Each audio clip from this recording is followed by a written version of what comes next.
Up yours, woke moralists. We'll see who cancels who. My anus is bleeding. He can't sit down. They call them dumps, big massive dumps. Got a flame coming out of his butthole. Beta male.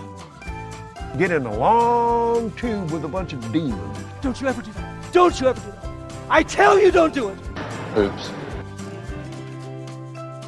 We're under attack. It is an alien force, not of this world. It's not human intelligence. Bullshit. Trust me, I'm like a smart person. Bullshit. It's not a salami sandwich. Disappointed! Repeat the line. Disappointed! How you like that, boy? No. Give me a break. Stop it. Fired. Fired!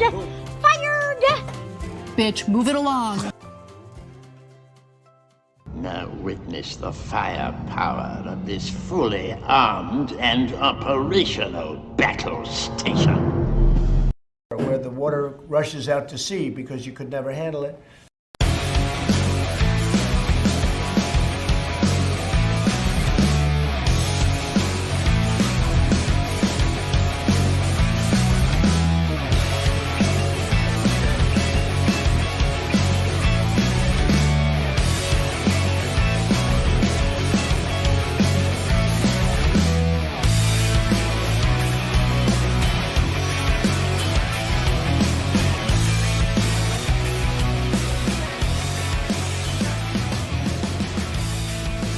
The nation, Walmart Nation. It's Friday. Welcome to the show. Got a good one for you today. We're gonna have some fun, as usual. We're gonna talk about insane conspiracy theories, and of course, we're gonna talk about Republican hypocrisy. Shocker. We also have weird advice from Mike Pillow to Republican voters. And a Newsmax article that I actually kind of agree with. It's a weird day, but it's a good day. So we're going to have fun. Should be interesting. We'll start out, of course, with an update on Trump's special master. That should be interesting. So before we do that, please like and share the stream. Very important that you do so. One of my videos actually just got like absolutely brigaded by haters, and it was funny. There are so many salty incels melting down on my Jordan Peterson video. It is hilarious. Triggered so many people today. Or I should say yesterday. So, fun. I'm pretty sure, again, it got posted somewhere, and there were a lot of feelings. Many feelings. Hilarious. Well, thank you for gifting 5 Waldorf Nation memberships. Appreciate that. Really appreciate it. That's a really good way to start the show. So thank you. All right. Well, with that said, let's dive into the first story. Since we're starting a little late, let's do it.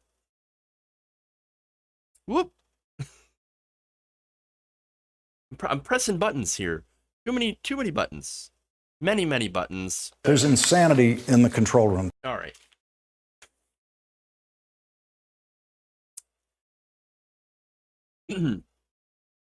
Former President Donald Trump is now breathing a sigh of relief after a judge that he appointed took the unprecedented step in overruling the special master. In fact, Judge Eileen M. Cannon had overruled an order from Special Master Raymond J. Dearie on Thursday, declaring that former President Donald Trump's lawyer must submit to him in writing by September 30th, that would be today, an accounting of all materials seized from Mar-a-Lago. There shall be no separate requirement on plaintiff at this stage prior to the review of any seized materials. Court appointment order did not contemplate that obligation, Cannon wrote in ruling. That order, by the way, from Judge Dearie, I think was a pretty reasonable request. Hey, if you're going to claim that you, that Mar-a-Lago had been the victim of planting evidence by the FBI, which, by the way, have police, law enforcement ever planted evidence? Yes. Yes, they have.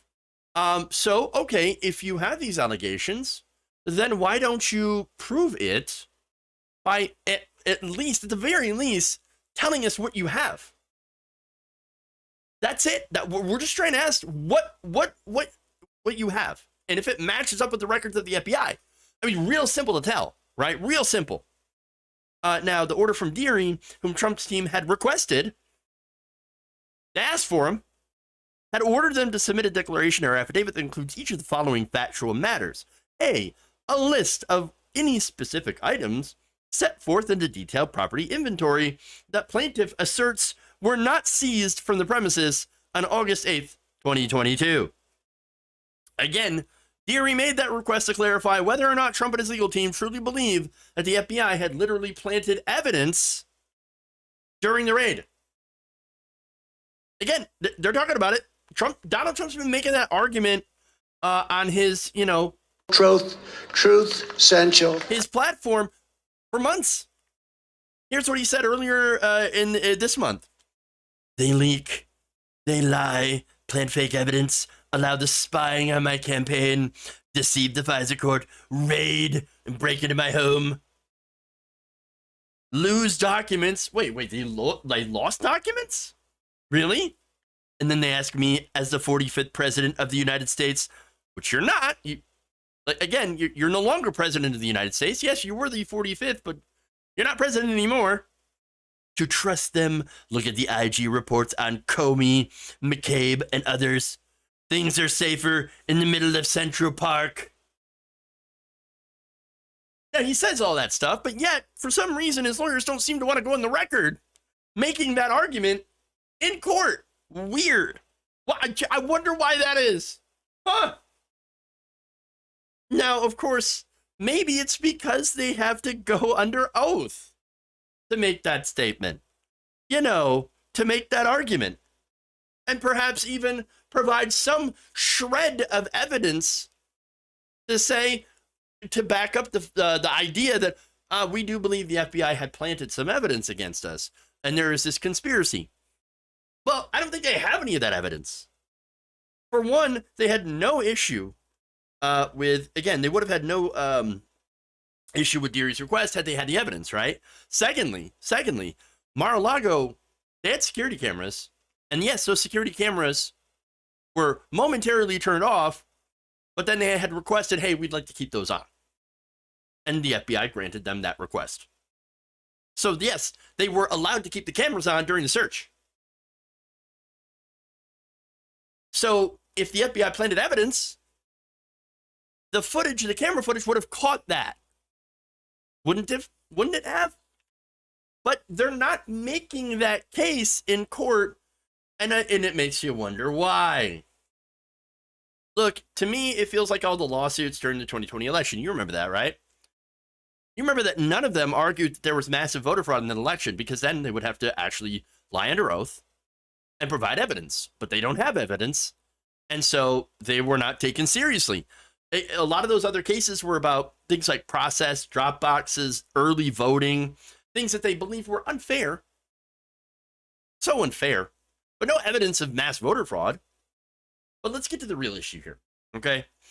This is the first time that Trump-appointed Judge Cannon had interfered with the work of the special master that she had appointed, with Trump asking for that specific special master. They requested him. Hey, let's take Raymond Deary. Now, unfortunately for them, he's not doing things the way that Donald Trump wanted to. And so guess what? They called the manager, basically. Trump's team and Trump himself, mail Karen. Call the manager. I don't like this.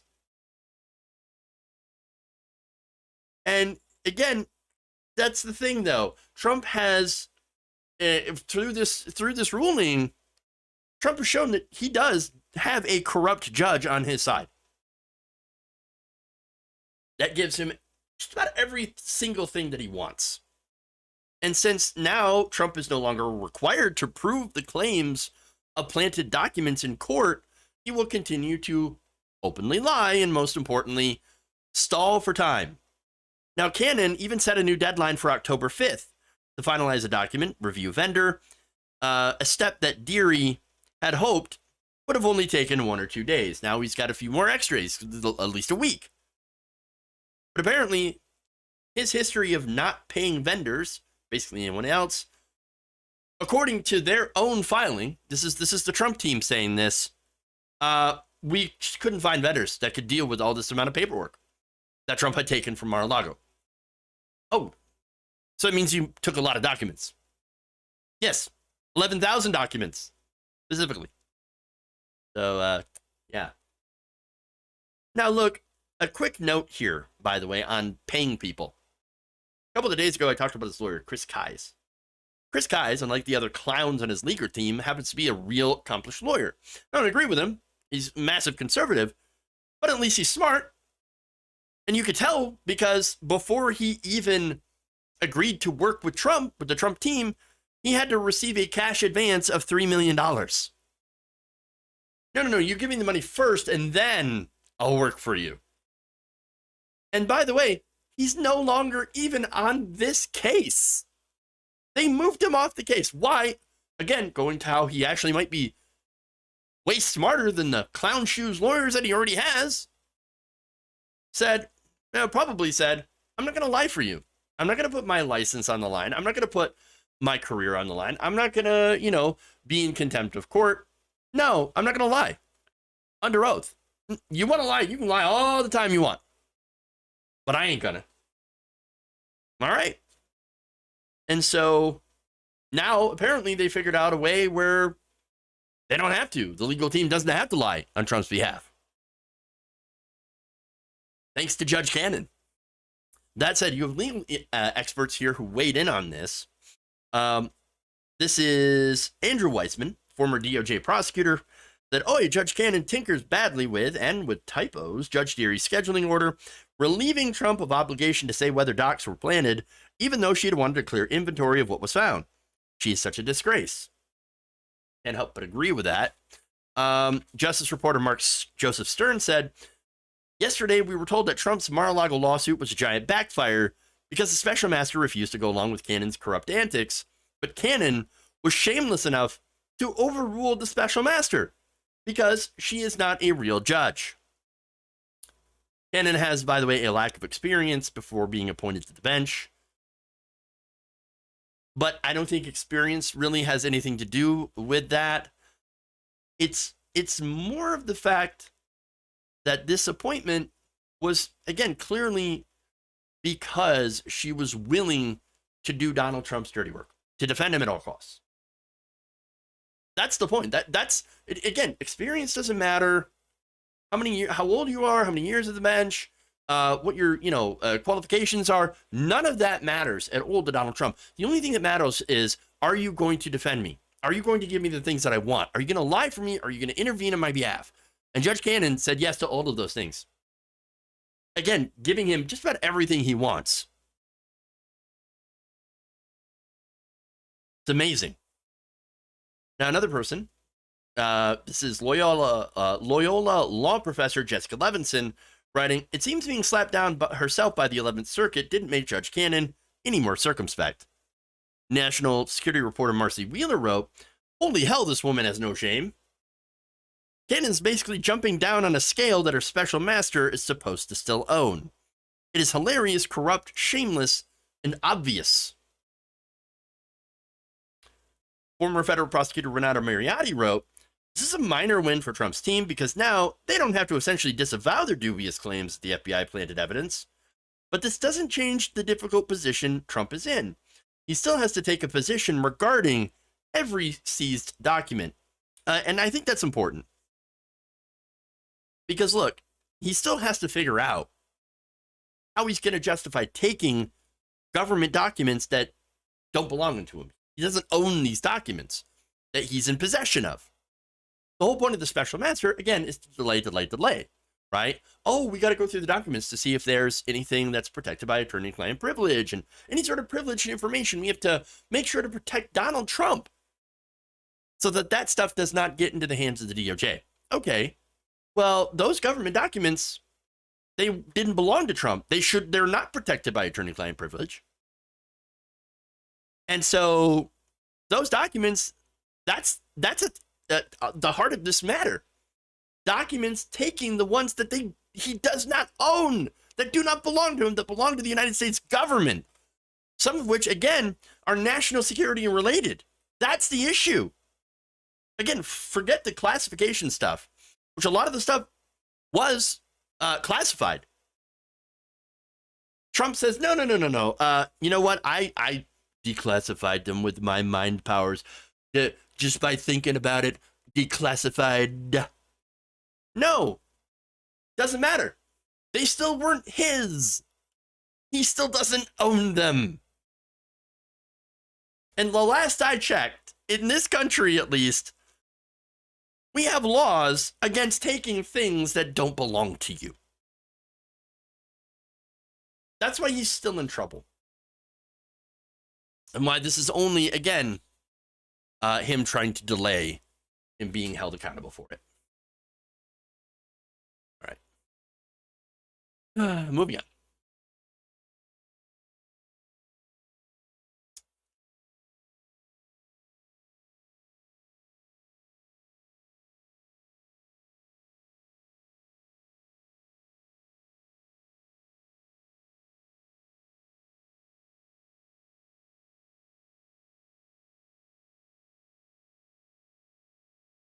God gave me this platform. I already know I'm going to win. China did our vote. Biden and Harris would say, hey, we're here to protect the country, and resign. Mike Lindell's a conspiracy. But you haven't. Just forget about the evidence. This was attacked. Conspiracy theorist Mike Pillow has a plan to win elections for the Republican Party. That plan is voting. What? Hold on. Let's see what he says. The number one thing that everybody can do is vote day of. We showed that with Kerry Lake in Arizona. You need to vote the same day. Everything else, we're going to be watching the algorithms. You need to we'll be watching the polling, the good pollers, not the ones that are lying, so that they can do the steal. But we can overrun the algorithms. Everybody has to get out and vote. Everybody, you know. And same day. Don't vote 2 days early. Don't vote 1 day early. Vote same day. It's a lot harder for them when they don't have names to pull from the voter rolls with these machines and computers the same day. And know that if we all get out and vote and overrun the algorithms, and even the ones we don't, we are watching this time. We're watching everything. Oh, okay, wait. That's just voting, dude. Okay, look, hey, if you want to go and vote the same day of an election, it's totally your call. There's nothing wrong with that. If you can do it, do it. I like democracy. I like tacos. But here's the thing, right? The right wing doesn't like democracy. Notice this plan here. Yes, he says, well, you know, there's a reason that I want you to vote same day. Okay. Now, that reason makes absolutely no sense. But really, the message here is to discourage early voting. Now, that's something that, by the way, has no downsides whatsoever. Even Republicans will benefit from being able to vote early in elections. Maybe not Republican politicians. The only ones who maybe won't seem to benefit if, you know, it is easier to vote are corrupt Republican politicians who want to keep voter participation at a minimum. Again, they admitted long ago, this is Paul Weyrich, by the way, it was the godfather of the modern conservative movement, founder of some of the biggest right-wing think tanks. They said openly, I don't want more people voting. More people vote, the less we win. And so understand that the goal of voter restrictions is not to fight voter fraud. It's to make it so that it is more difficult, more time-consuming to vote.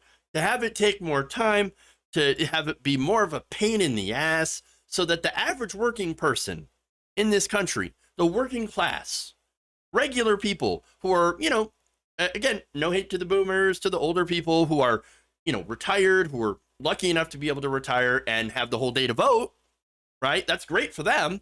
A lot of them happen to be conservative voters, but again, there's the liberal voters, progressive voters, etc., that are also older and, are retired and are able to take that day to vote. That's wonderful for them. But what about everybody who's got to work? I mean, what about in the places where you have people that have to stand in very long lines to vote and just don't have the time to do so? No, we need a voter holiday. We need to expand a voter holiday. And yes, we do need to have same-day registrations. And we do need to have early voting. And we need to make it easier. We need to make mail-in ballots, and continue with those policies and make them easier. Just make it easy to vote. But they don't want to. They want to make it harder for you as a working person, and most likely progressive or, even like independent or, a left winger, to get out there and vote. They want to make it harder. And the reason that they do that, again, it's because when average people turn out, working people, oftentimes they do so for Democrats because Democrats aren't insane. And by the way, most often when they see a candidate that actually represents the working class or says they are members of the working class or represent the working class, well, they vote for them. And those people, more often than not, tend to run as Democrats. That said, there is a distinction here to make.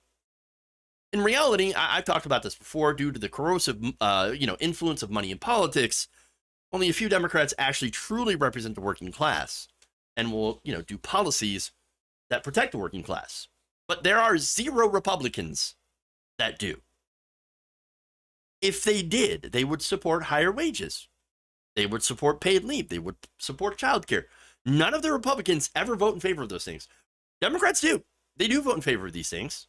However, there's leadership that refuses to eliminate the Senate filibuster so that those things will actually pass. And so I think that there's an issue here as, well, if we get rid of the filibuster, we actually have to pass some of these things. And that might affect our donors. Our donors won't like some of the stuff. Some of the more progressive things they didn't sign on for. So now, you also have the mansions and cinemas, who, of course, get the Democrats to strip out anything that these bills, that would actually help working people or most things, with pretty much no disagreement from Democratic leadership. And then when it passes, apparently, it's historic. Okay. But anyway, I went off in a little bit of a tangent. But the point is, Republicans don't want you voting unless you're voting for their side and against your own class interests. And ultimately, this is more of that. Is voting the same day, like Mike Pillow says, going to overrun the algorithm? No, that's not how that works. This isn't a computer. This isn't like a computer that gets slowed down because you have too many Chrome tabs open. Okay? By the way, we really do need. No, what this is dedicated, specialized hardware and software that is made specifically to tabulate votes. That's it. It is, however, not programmed to use algorithms, as Mike Pillow is suggesting, to figure out which votes to throw out based on whether or not you voted early. In total, I think I should award Mike Pillow's conspiracy theory in his new statement a total of 3 crack pipes out of 10 for at least, hey, coming up with something that maybe does encourage voting, because I'm in favor of voting in democracy, while still making him sound like a complete unhinged moron.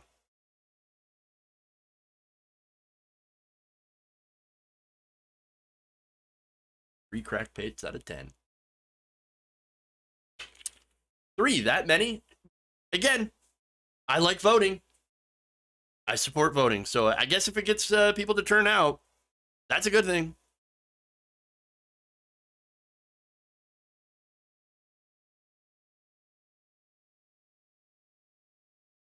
This is an interesting story.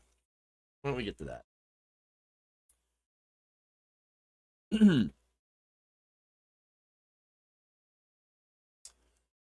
Representative Jim Jordan is finding himself taking a little bit of heat from the right. Oh, interesting. Now, according to the editorial page of Newsmax, a very conservative publication, they have put Jim Jordan on blast for opposing a new antitrust bill against big tech. Now, CNBC reports that this bill, which passed the House on a bipartisan vote, would increase the fees that businesses pay to federal agencies when a large merger deal requires government review. So, trying to make these big companies, like for example Disney, to have to pay for a review and maybe make them think, this might not be worth it to go and gobble up all these, IPs and these industries, this all that stuff. Maybe I shouldn't make a giant monopoly. Now, other reforms included in the bill passed by the House are requiring merging companies to disclose to federal agencies subsidies by foreign adversaries. Again, this from CNBC, like Chinese and Russian entities, and giving state attorneys general more control over which court will hear antitrust cases. The bill is actually part of another of a sweeping package of antitrust legislation known as the Innovation and Choice Online Act. This is actually something that is very bipartisan, really bipartisan, because it turns out both members of the left and members of the far right and right wing don't like monopolies. Yeah, I know, weird, right? But no, we all agree on this. So this is good. And so our representatives should obviously, if they do actually represent us, should support antitrust legislation. Oh, but it turns out no, because most Republicans voted against it. Now, again, part of this legislation would also prevent large tech platforms like Amazon, Apple, and Google from favoring their own products over others that rely on their marketplaces, giving them, of course, an advantage. So Google, for example, if this passed, would not be able to unfairly show its own local search results over that of a rival like Yelp. And Amazon couldn't simply choose to rank its first-party products over competitors, which would actually go at least somewhat to create some competition and some fairness in the market. If you're a Republican, aren't you supposed to be in favor of that? But Jim Jordan, not in favor of it. Jim Jordan apparently whipped Republican votes against the bill, although 39 Republicans did end up voting with most House Democrats in favor of this package. So credit to them, but I'm going to give you some important names. Before I do that, remember, the United States, we need to break up some of these tech monopolies that do actually have too much power. Too much lobbying power, too much money in politics, too much deregulation.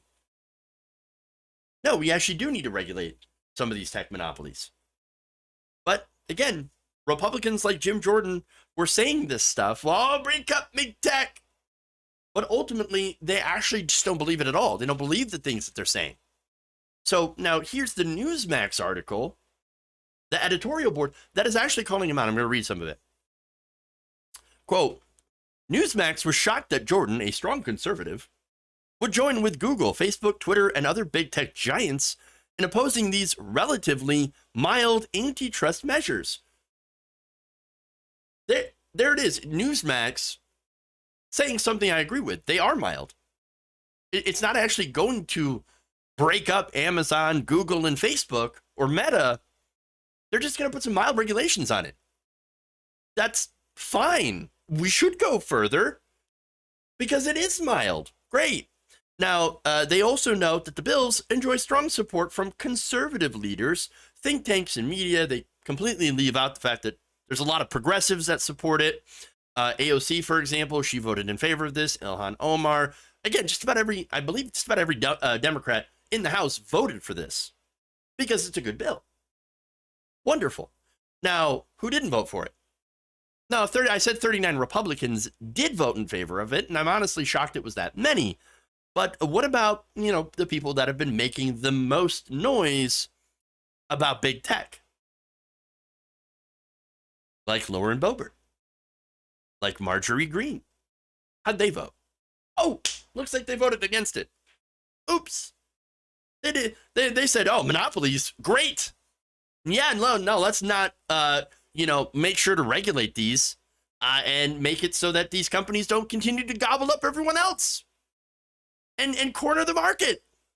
No, they love monopolies. They love big tech. Again, the ones that are belly aching the most about how, oh, big tech's bad, it's too big, we need to break them up, just voted to protect them. It's almost as if they're hypocrites, right? Shocking. But there's more. Newsmax also writes, of Jim Jordan specifically, all of this feels like a clever way of saying Jim Jordan won't put mild restrictions on big tech. Yeah, no, that's exactly what it is. Jim Jordan is saying, oh, I didn't have anything to do with, big tech. No, it's just giving more money to the Biden DOJ, blah, blah, blah. No.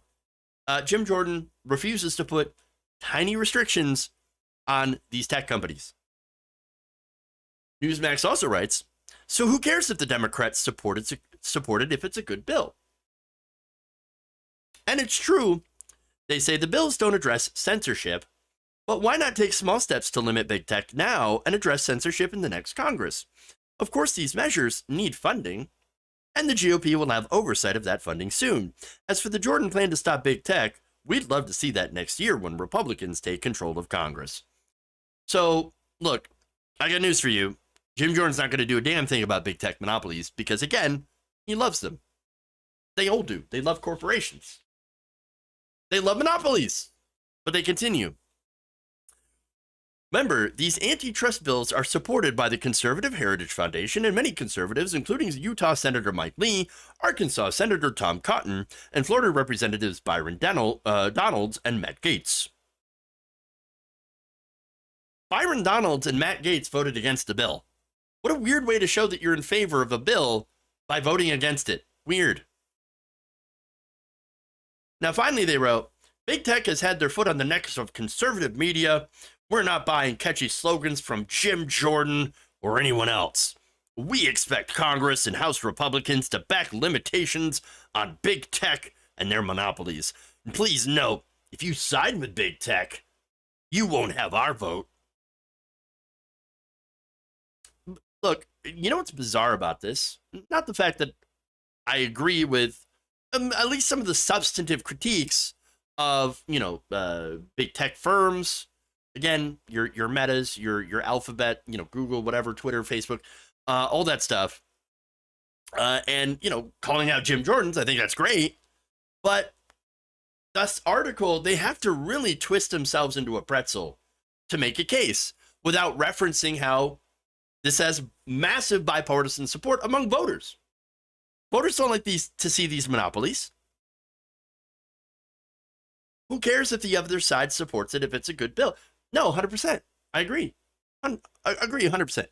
If Republicans came out today, for example, and said, we're going to do a bill that does 100% renewable energy by 2030, I'd support it. I'd be like, whoa! I'd have to read the fine print to see if they didn't sneak, like, in exchange, we're going to do full fascism. But if it's just as straight, something like, I don't know, let's do more renewable energy, yeah, I'd be in favor of that. And I would advocate, yes, the Republicans are correct in this bill. Let's support it. But of course, that's not going to happen because they for obvious reasons, okay, they're in the pockets of big oil. But look, the whole point is, yes, progressives would back it. I'd be in favor of it. I'm not playing these partisan games, right? Now, would Democrats vote against it? Well, that's a question. I mean, Joe Manchin, yes, would. Henry Cuellar, of course, he'd vote against renewable energy. He already has. So-called good Democrat backed by Nancy Pelosi, right? Remember, pushed to get Henry Cuellar to win a primary against an actual progressive. Henry Cuellar, who's anti-choice, as well as pro-fossil fuels, and again, Joe Manchin, who's a literal coal baron. But anyway, good legislation is good legislation, and I would hope that, yes, if Republicans supported or put up good legislation, the Democrats would be in favor of it. That does not happen, though, and it's very, very rare. But in this case, you can see that Democrats put up a good piece of legislation, and Republicans, most of them said no, even though it is something on a topic that they agree with or say they agree with. But anyway, the conservative Claremont Institute's American Mind also asked if Jordan's real goal here is to, quote, defund the antitrust police. Now, the answer to that question is, of course, yes, because that's what Republicans do. They don't, defund like police that police you. No. They massively overfund that and militarize it, make sure that they have all the weapons and toys they could ever imagine. But when it comes to police that would actually go after corporations and hold them accountable and make sure they're not screwing over consumers, well, those are the police that Republicans love to defund. So yes, that's actually what they're doing, because Republicans love big corporations and will always vote in favor of big business. That's the whole point of the Republican Party, to funnel money to the rich and corporations. So now, Newsmax, where they end up tying themselves in pretzels over this, is the fact that the Republican Party, their actions don't match their rhetoric.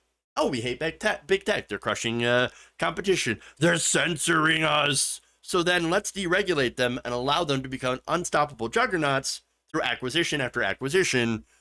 Wait, that doesn't make any sense. Because they don't make any sense. It's a dumb idea. They're not very smart.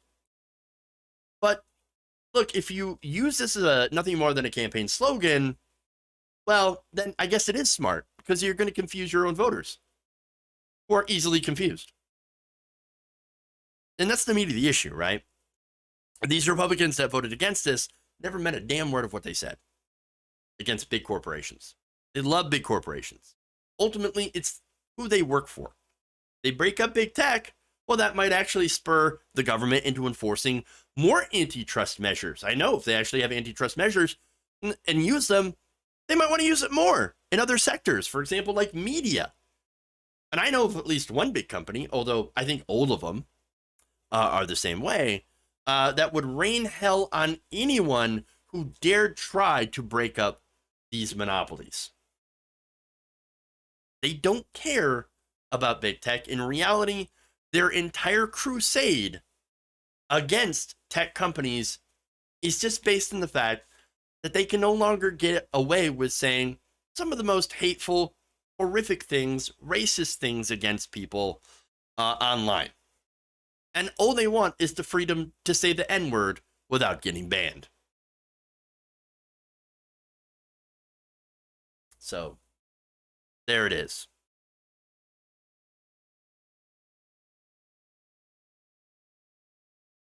Go to more hypocrisy.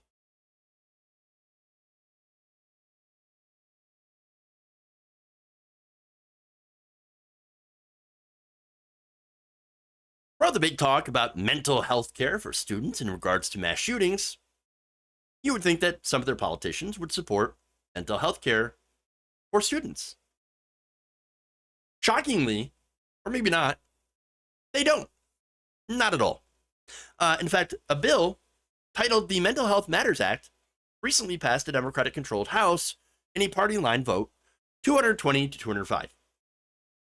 There's only one Republican there that supported it, Representative Brian Fitzpatrick, Pennsylvania, that joined all the Democrats present in supporting this bill. Only one. Perhaps he did not get the memo that mental health care good. Or was like, oh yeah, I actually do care about mental health. And in that case, wonderful. Great. Now, the legislation, if passed by the Senate and signed into law, would provide grants to establish a pipeline for school-based mental health service professionals. Good. Additionally, it would grow the number of mental health experts at elementary and secondary schools that are based in high-need locations. The measure would direct the Department of Education to allocate those grants, and would also be ordered to administer grants to state educational agencies to go towards recruiting and maintaining school-based mental health service providers at public elementary and secondary schools that are also considered high need. Wait a minute. I think I see the problem. high need, meaning poor, and largely black. Oh, of course. First, Republicans vote against that. How dare you try to fund mental health care that also benefits black people? But it's going to benefit all the students.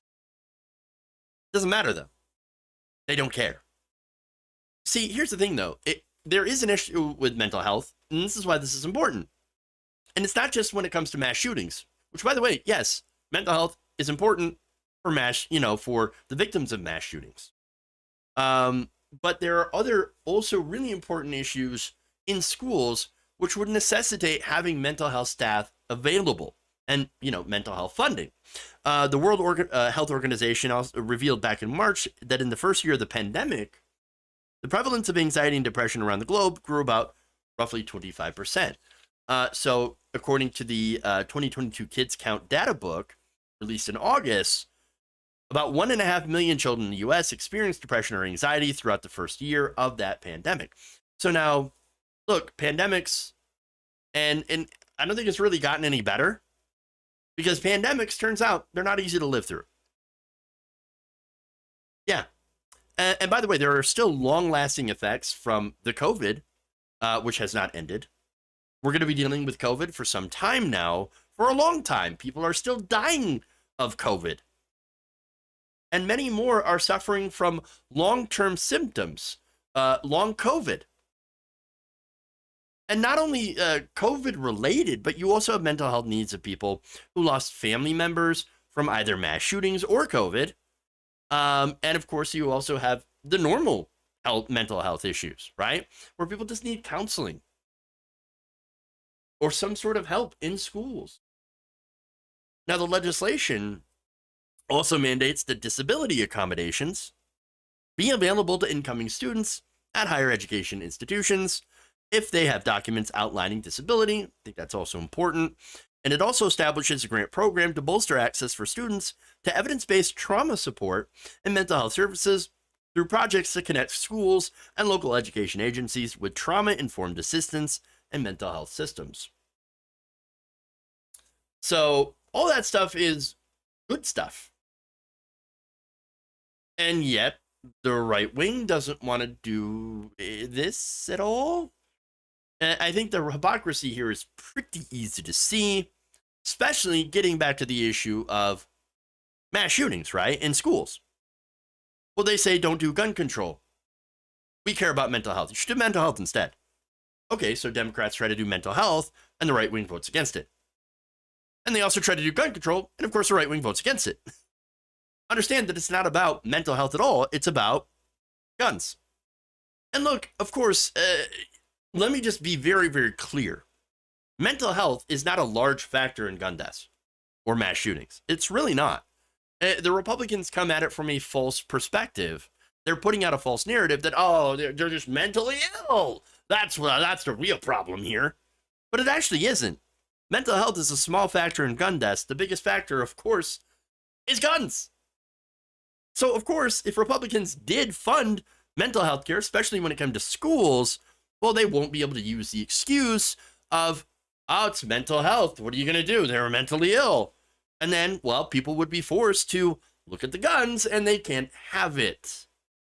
They want to keep helping their donors in the gun industry who make more money every time there is a mass shooting from gun sales. People get afraid. There are mass shootings. Everybody gets afraid from it. They go and get the guns. And of course, the people who already have a lot of guns, right-wingers, they get told, oh, the government's going to come for your guns. And then they buy a bunch more guns. And then, well, look, these gun manufacturers make tons and tons of cash. The NRA gets donations, or these other gun rights groups. And those donations from both of those, by the way, those gun rights groups, and from manufacturers flow right into the pockets of these very same politicians that vote against legislation like this. Because they don't want to get rid of their excuse. And so they're going to let children suffer in schools. Not only from gun violence, but also from mental health issues. They don't give a damn about helping people. They don't give a damn about preventing gun violence. All they care about is their donors.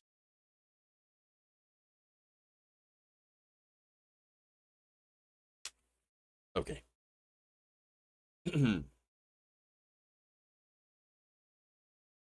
We kind of flew through these stories, didn't we?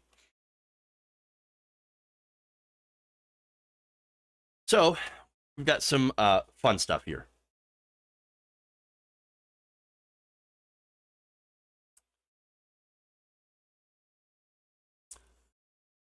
Two failed Republican candidates are now claiming that Hurricane Ian is retribution by the deep state for what Ron DeSantis has been doing. Understand that the deep state, they have weather manipulation technology. They have DARPA. They know how to manipulate and create big storms, hurricanes, tornadoes, climate change, etc. And these huge hurricanes always seem to target red states, red districts, and always at a convenient time, typically right before elections, or, you know, in this case, possibly because Ron DeSantis has been stepping out of line a lot and challenging, fighting the deep state. I don't know, Lauren. The timing is definitely interesting, and they're even saying it. Do you think this could be a weather manipulated hurricane? Before I get to that response, which is also fun, let me just tell you, Looney Tunes stuff. Absolute insanity. Don't you know that these hurricanes always seem to hit red states before an election? No. Okay. Okay, first, let me just point out, Hurricane Sandy. Where did those hit? Where did that hurricane hit? Oh, right. New York and New Jersey. Are those red states? Now, look, the reason that these southern states, like Florida and, you know, Texas, Louisiana, they get hit with these these hurricanes, these storms, because of their geological location. Again, they're near an area in the ocean, I know, where there's water, big water, ocean water, where these storms happen to develop. And look, here's the other thing about that location. Cuba just got hit with Hurricane Ian, as well as Puerto Rico, right? Puerto Rico, of course, is part of the United States. They're not a state, but they're a territory, right, of the United States. They got hit, and Cuba. Now, Cuba, are you saying Cuba is right wing? Are you saying they're a conservative? They're a red state? They always seem to get hit by, the hurricanes in those red states, you know. I don't know what they're saying. I just don't know what they're saying. It's all ridiculous. And here's the other thing, right? It always seems to hit around election season. You realize election season is also hurricane season. I mean, look, September 5th, September, the month, is on average the busiest month in the Atlantic hurricane season. That runs from June 1st to November 30th. There's a lot of elections that seem to happen within that time frame, but no, that must be engineered by the deep state. Look, all of this you would know if you literally took 5 minutes to Google. Just 5 minutes online and just look this stuff up. You don't have to come up with insane conspiracy theories to explain why hurricanes happen. But no, it does get even dumber. Yeah, well, we know the technology does exist. And right. I mean, Deanna, they're literally trying to change people's DNA through vaccination. Of course, they would be willing to do something like this to target red states. I have no doubt. I mean, the technology exists to manipulate weather. And, this whole storm coming, I know that Florida is prone to hurricanes. However, this developed into a Cat 4 or Cat 5 overnight. Right. And it does seem to be hitting the conservative areas of the state. I'm not putting it past the elites to target something like this towards Florida as punishment for getting rid of vaccine mandates or getting rid of child grooming. They are angry with us, and it wouldn't surprise me to find out. And yeah, the technology does exist, but you're not supposed to talk about that or know about that because that's controversial or a conspiracy theory. No, it's true. Both of these ladies ran for office. That other person, the blonde Lauren Witzke, was a former Republican nominee for Senate in Delaware against Chris Coons. Deanna Lorraine ran for Congress in Pelosi's district. The insane people are running for office. Now, these two didn't win, but others have. Crazy people are in the government. Wow. Okay, so now let's get to some of the crazy conspiracies, right? So I love how they had to tie in COVID and QAnon. Just, like, oh, the vaccine's changing your DNA. No, they don't. No evidence of that whatsoever. In fact, there's no evidence of anything that you were saying is even remotely true. At all. At all. But you can't talk about it, though. You can't talk about it because, it's conspiracy theory. You're literally talking about it right now. That doesn't prove anything. Besides, it is a conspiracy. Everything you've said is not just wrong, it's completely and utterly counterfactual. There's not anything in there that is remotely true. No, you do not have storms that are controlled by the deep state, that are being like manually controlled. What are they using, a joystick? Controlling the storms? Is that what's going on here? Let me just aim that towards, Florida over here. No, that's not what's going on. Or would it be like a VR set? Ooh, would that be more interesting? But no, it's not being controlled. This whole thing is ridiculous. You understand, it's a HAARP weather machine. It's Alex Jones territory. He's been talking about this for years at this point. Again, insane. Incredibly dumb. I think it is so... It's really sad how easy it is to be a conservative nowadays and just lie. I mean, you can just say... You can go online and you can say anything. Really, literally, we just watched it. They can say whatever they want, whatever comes to their mind. Did you know that, did you know that the frogs were gay? Again, something that someone literally said. I don't like them putting chemicals in the water that turn the friggin' frogs gay. Marjorie Taylor Greene talked about Jewish space lasers. What is wrong with you people? Honestly. Why? How could you believe these insane things? But look, I mean... I've seen a lot of different theories as to why conspiracy theories have taken off, especially in right-wing right-wing circles. People who watched Lorraine's show or whatever. Deanna Lorraine, watching her show, they believe really that they're special, that they have information that you don't have. See, everybody in the mainstream's wrong. I'm right. I'm like Galileo. No, you're not Galileo. You're just dumb. You're just not a smart person. And you will literally believe anything, even things that some random person online has just made up with no evidence to balance it. Galileo had proof. And he was ironically going against the Christian fundamentalists who were, murdering people for actually doing the opposite, believing in science. No, to compare themselves with Galileo or any of these figures in history that were actually trying to do science is absolutely ridiculous, but we see it all the time. They wish that they were special. No, they're not special, just stupid.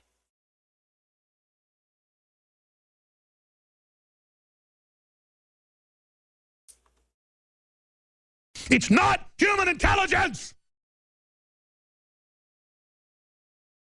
Okay. This is amazing. Get in a long tube with a bunch of demons. That's what it is. All right. So, wow.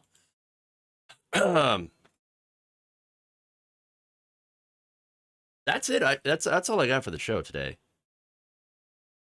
I think that's enough stupid for one day or a week. All right. Anyway, let's see. Spin Me a Sailcloth asked, did you find out how Hypatia of Alexandria died? Yeah, she was killed by a mob of Christian fundamentalists. Which is, unfortunately, the direction which seems to be, happening in this country. It is really, really messed up. Okay, so Gabby Mathis asked, please no more pillow talk. Everybody loves pillow. Well, you know what? Maybe I should put up a poll. If I put up a poll and people say no more pillow talk, then I will stop doing pillow talks. We'll have a democracy here. Okay? I'll put it up for the viewers to decide whether or not you want me to continue doing pillow talk stories about Mike Lindell. Okay? So we're gonna do the democracy. That's on our YouTube page, by the way. So we're gonna put it in the YouTube community feed and ask you all to vote. And we'll do that. I'll put that up after the show and ask you to go and vote. I'll put up a link on my Twitter and ask if you want to get rid of pillow talk. Want to end the era. Okay. Anyway. Let's go to Twitch here. I think there's stuff maybe happening on our Twitch feed.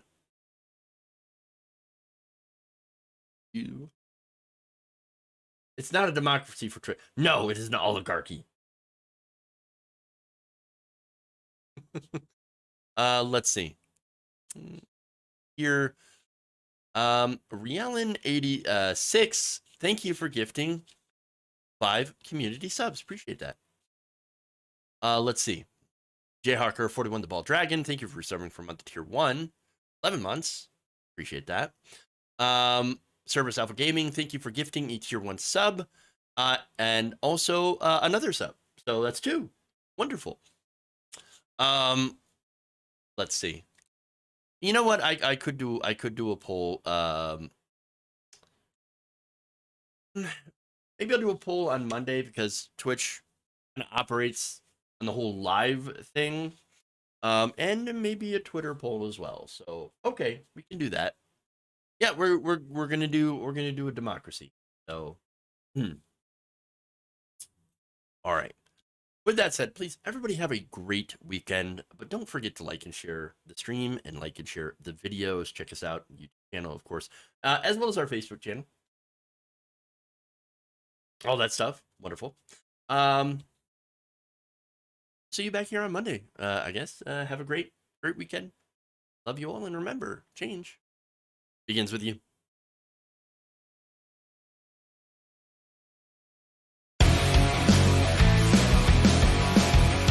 Sexual anarchy.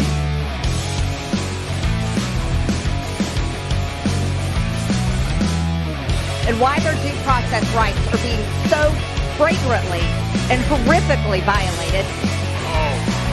Oh yeah.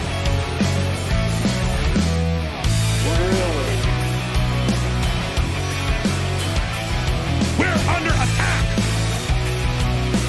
It is an alien force, not of this world.